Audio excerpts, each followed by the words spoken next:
Welcome students to EPG Pathshala. I am Dr. K.S. Nagaraja of Deccan College, Pune, teaching the course of Historical Linguistics. Today we look at the module South Asia as a linguistic area, or also popularly called areal studies. In the classification of languages, we had looked at the fact that there are three criteria on which the classifications are possible. One is genetic, the other is type or typological, and the third is area or areal classification. While the genetic classification gives us families, while the typological classification gives us types or typologies, the third classification based on area gives us areal classification or areas due to convergence or convergence areas. So in this module, we look at how this concept has been applied to the languages of this subcontinent, how far it is really relevant, and what are the ramifications of this concept taken to smaller areas of our country. For the study of resemblances among languages based on geographical rather than genetic relationships is called areal linguistics. In fact, while discussing classification of languages, we had discussed the three types of classifications: genetic, typological, and areal. So this areal classification is extended here further into this particular area concept. It may refer particularly to the study of linguistic areas, or more broadly to the study of the geographical distributions of linguistic phenomena generally, and often also to the history of those distributions. For the synchronic study of distributions, linguistic geography would be a convenient term, but that has come in many quarters to mean dialect geography, the detailed mapping of mainly phonetic and lexical variables within a single language community. The study of linguistic areas is concerned rather with phenomena that straddle language boundaries and especially genetic boundaries. Note Emeno's widely quoted definition of a linguistic area: an area which includes languages belonging to more than one family but showing traits in common which are found not to belong to the other members of at least one of the families. It has been recognized that a tendency for languages gradually to converge in structure and idiom with their immediate neighbors could be accepted as a process complementary to that of their gradual divergence from a common ancestor. The breaking down of old systems is compensated for by the building up of new ones, and such building manifests a direction imparted to it by the structures prevailing in neighboring languages. The process responsible for these patterns of resemblances is presumed to be borrowing, and the agent is believed to be the bilingual individual. These factors may lead to the formation of linguistic areas, that is, zones within which the process of convergence are seen to operate with special strength and urgency, presumably because conditions like geographic, historical, political, cultural, and the like have been particularly favorable for mutual fertilization among the languages within such zones. The scholars of Prague School like Jakobson, Matthias, Trinka, Skalika were the first to identify such areas, followed by more specific formulation by Emeno in 1956. A number of such areas have been pointed out so far: the Caucasus, the Balkans, Northern Eurasia, Ethiopia, and of course India or South Asia. Sometimes the affinities have only been phonological. Elsewhere, like in India, the convergence has been shown to embrace syntax, morphology as well.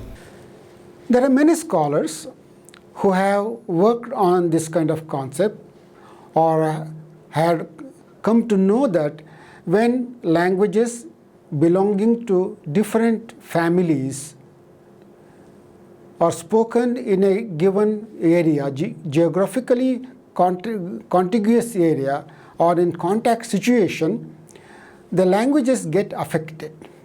Both the languages get affected. That is the important feature.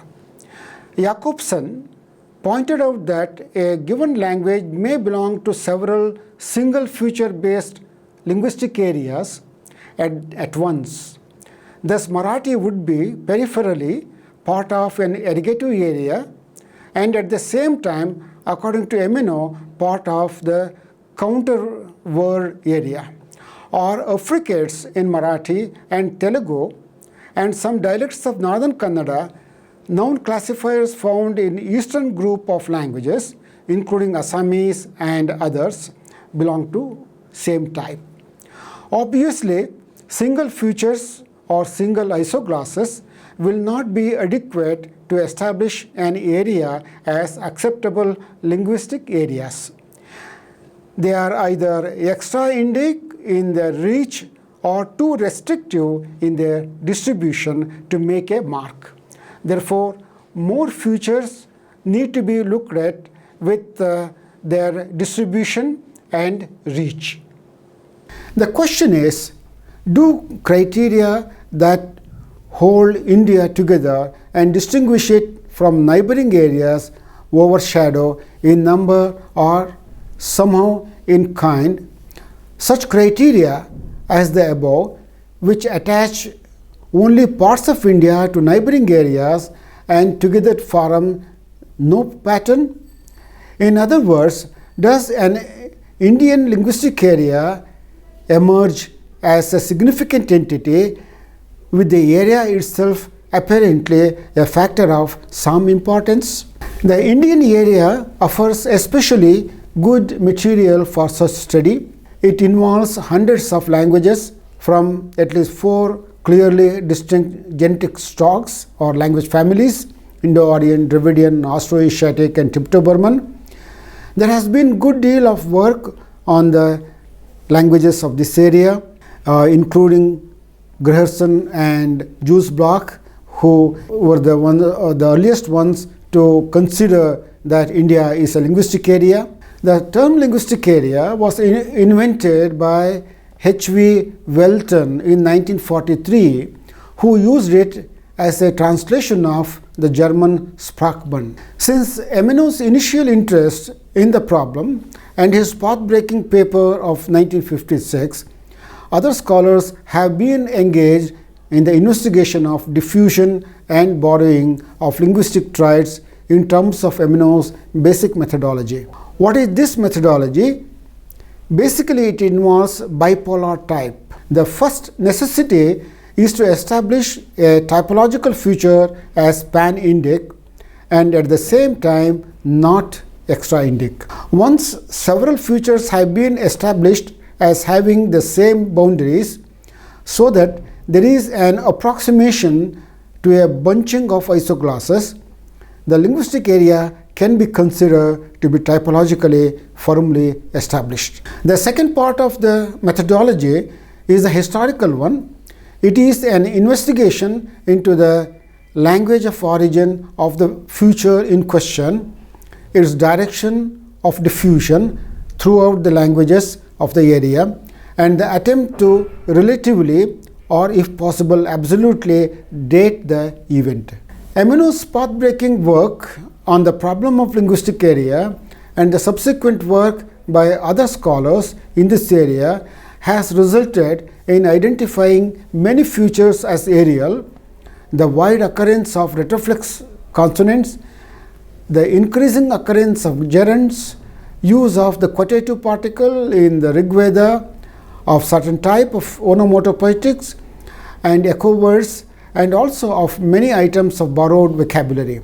Most often, the direction of the diffusion was found to be from Dravidian and Munda into Indo-Aryan. Perhaps the most important summary treatment of this field, apart from the collection of Emino's papers, is by Colin Massikas, his work defining a linguistic area, South Asia, where he deals with word order, causative verbs, conjunctive particles, explicator compound verbs, and the dative constructions.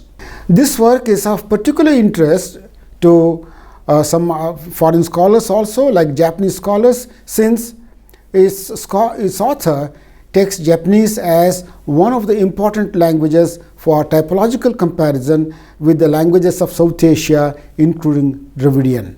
It appears that the entire vast region from Japan down to South Asia has been marked by elaborately hierarchical social structures reflected in language. It was an area of divine kinships, accompanied in some instances by elaborate class-caste structures.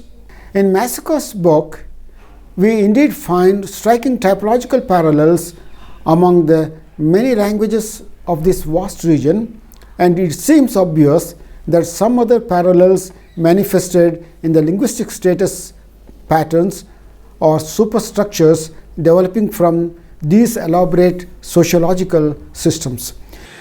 So, a list of linguistic traits which have been proposed so far by various scholars can be listed. Most of the languages of India, of whatever the family, have a set of retroflex versus dentals and alveolar sounds. The retroflexes include stops, nasals, trills, and laterals. Retroflex phones existed even in the earliest Vedic Sanskrit. These sounds are, on the whole, unknown elsewhere in the Indo-European languages. And they are certainly not Proto-Indo-European, according to Emino, 1956. On the other hand, Dravidian retroflexes, in contrast with other consonants, are without the slightest doubt a Proto-Dravidian feature. As Emino says, retroflexes are a clear instance of Indianization of the Indo-European component in the Indic linguistic scene, particularly when taken in correlation with similar contemporary phenomena. Another phonological example of obvious diffusion, although on a much more limited scale, is discussed by Emino. It is the representation of Old Indo-Aryan palatals in Marathi by affricates ch, j before front vowels and by the affricates th, z before back vowels. A similar distribution is found in the Indo-Aryan Vadiya and in the Dravidian Telugu and also to some extent Northern Kannada. These languages, Marathi, etc., form a continuous band across the subcontinent, and the trait undoubtedly originated in one language and spread to the others from it. However, it is not known which language was the future originator. Probably Telugu is a guesswork. On the morphosyntactic side, perhaps the most striking phenomenon is the abundance of the form which Jules Bloch called gerundage, or in simple terms in English, gerund, or also known as absolutives.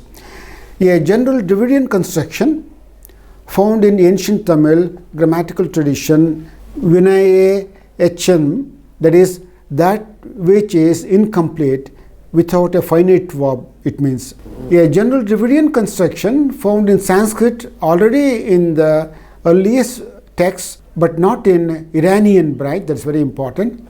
Although it is not a general Indo-European construction, is such in which predications are strung together in temporal or cause-effect succession each predication ending with a non-finite verb form, that is, one that cannot end a sentence, and the whole sentence being completed with a predication ending with a finite form, MNO.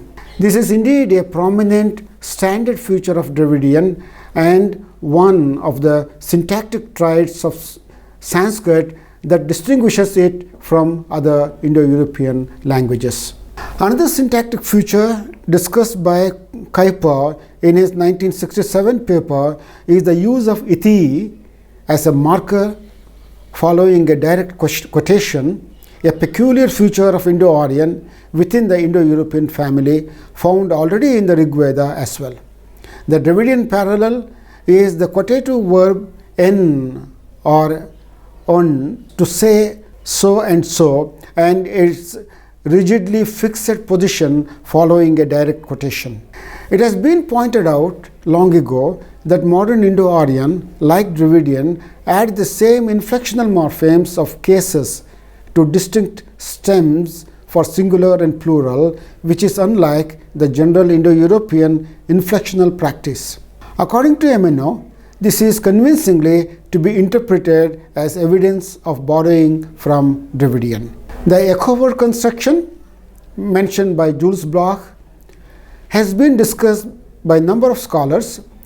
It is usually a construction in which a basic word is followed by an echo word in which the initial group CV of the basic word is replaced by a morpheme ki or gi or u, or rarely by some other morpheme, and the rest echoes the rest of the basic word.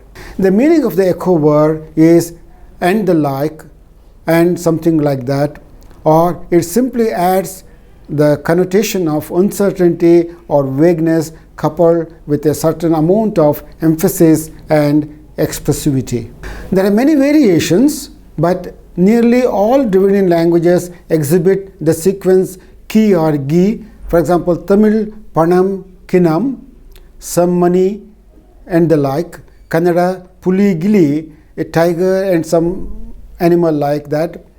Most notable is the fact that the construction is found in all three families, there being good evidence for Dravidian, fairly good evidence for Indo-Aryan, and good evidence for at least Sora in the Munda family. However, it is true in what MNO says, we need more detailed evidence and analysis.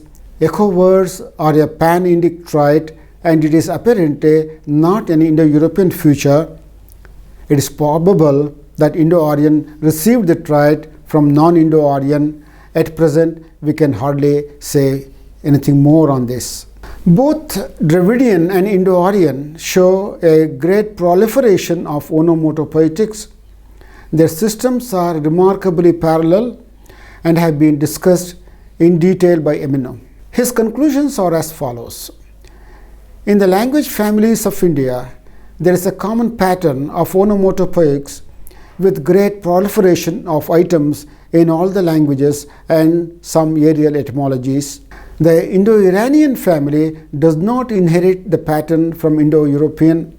Hence, we may postulate diffusion of both the pattern and some etymological items from the indigenous families into Indo-Aryan. MNO's study concentrated on such diffusion from Dravidian into Indo-Aryan. Another feature presented is causative formation in the verbal system. Latin, Germanic, and Slavic evidence shows that Sanskrit drew from its Indo-European origin the beginnings of its rich causative formation, which continues with much development in Middle Indo-Aryan and with much restructuring in simplex transitive causative, or as MNO prefers to call them, simplex causative of causative. This NIA system is in its complexity reminiscent of the Dravidian causative system. Dravidian, generally speaking, we should set up 4 stems: intransitive, causative of intransitive, transitive and causative of transitive. To show the difference between the new Indo-Aryan system and the Dravidian system, Emeno introduced a new terminology. The new IA system contains, according to him, simplex, causative, causative of causative, while the Dravidian system contains simplex, mediative of simplex, causative, mediative of causative. Emeno found the fourfold system of Toda, Kotha, Kodagu and Malayalam. He was uncertain whether such sets of four forms should be reconstructed for Proto-Dravidian. However, IA shows a chronologically progressive complexity in its system, carrying it in the direction of, but not to identify with, the South Dravidian system. Convergence with Indianization of IA is the tempting solution. Emeno, in his 1974 paper, proposed two additional aspects as evidence for the existence of the Indian area of linguistic diffusion and convergence. Among them, one is an instance of a morpheme with a complex semantic structure. The two language families, Dravidian and Indo-Aryan, have the same semantics but quite different phonological representations of the morpheme, expressing addition and meaning also and even. In Sanskrit, this is api, inherited in phonetic shape from Indo-European. In Dravidian, it is probably un. According to Emeno, we have the same five usage semantic structure represented in Sanskrit by api and in Dravidian or Proto-Dravidian by There must be some historical relation between the two, since none of the Sanskrit semantic structure inherited from Indo-European, not even from Indo-Iranian. Given bilingualism between the two families in North India at this period, there is no probable solution for our problem other than diffusion from Dravidian into Indo-Aryan. The Sanskrit usages are essentially a calque of Dravidian by Sanskrit api. Masica, 1976, discussed five features: word order, causative verbs, conjunctive participles, explicator compound verbs, and the dative construction. Among them, the last one has been fully accepted as a Indian linguistic area or a areal trait. Dative subjects. The languages of South Asia make a distinction between subjects who act, perform, or do an action from those subjects who undergo, experience, have, become of something they have no control over. That is, these languages make a very sharp distinction between performative and non-performative actions, as the effect of the two are reflected distinctly on the respective subjects of the sentence. Semantically, the constructions are non-agentive in nature and thus imply an involuntary experiencer, benefactor, or recipient subject. A kind of semantic passive is indicated on the part of the non-agent or dative subject. A few examples will show it. Masica states predications involving experiences, particularly experiences of states or conditions that can be definitively only or primary to the subject undergoing them, are treated differently in some languages from predications involving external acts, states, or conditions, while other languages make no distinction here.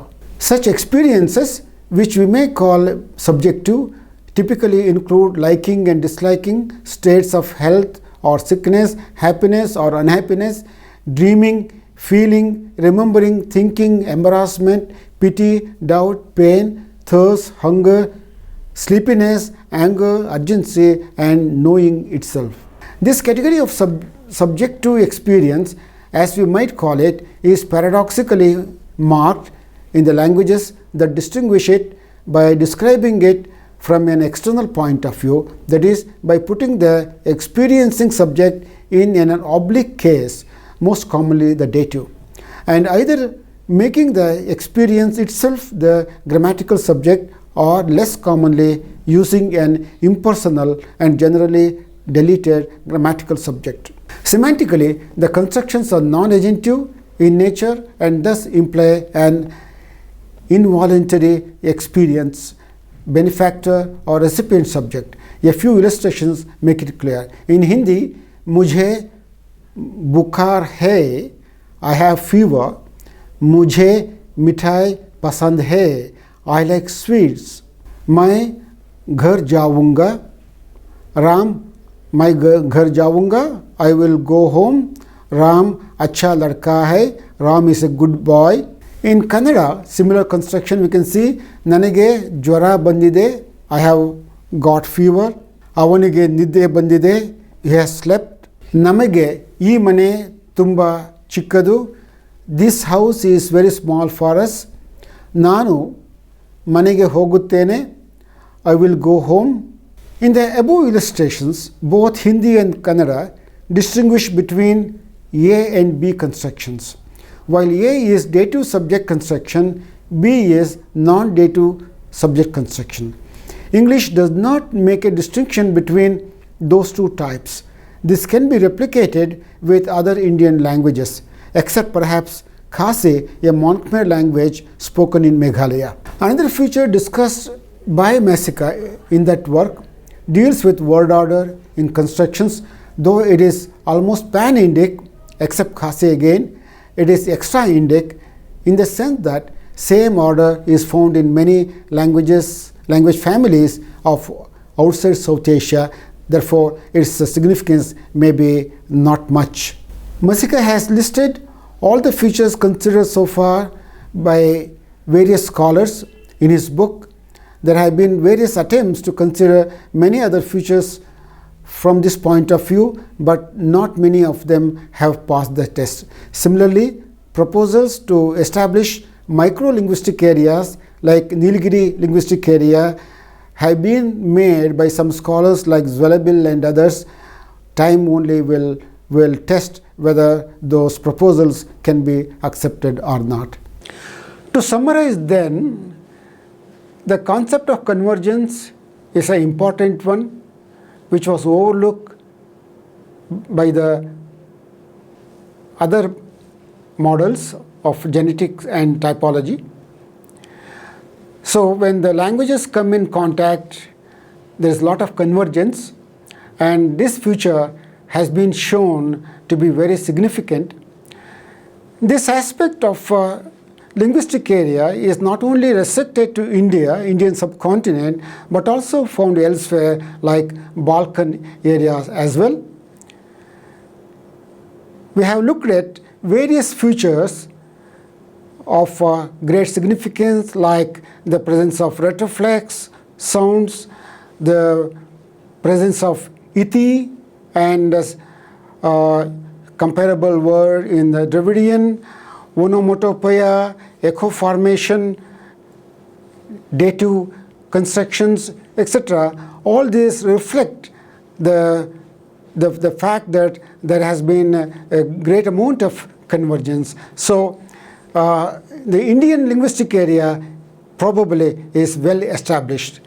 Taking the linguistic area as such, we can further look at regional linguistic areas or sub-linguistic areas like Nilgiri areas or Marathi, Kannada area. Further, probably we can look at the Orissa situation where there are lots of languages belong to different families. There also we can identify many features of this nature. So the need of the hour is to study the convergence tendencies across and establish more sub areas as of significant points or convergence areas. So students could read, a lot of literature has come now on this topic, can benefit from the literature both in the e-version and the book version. Thank you.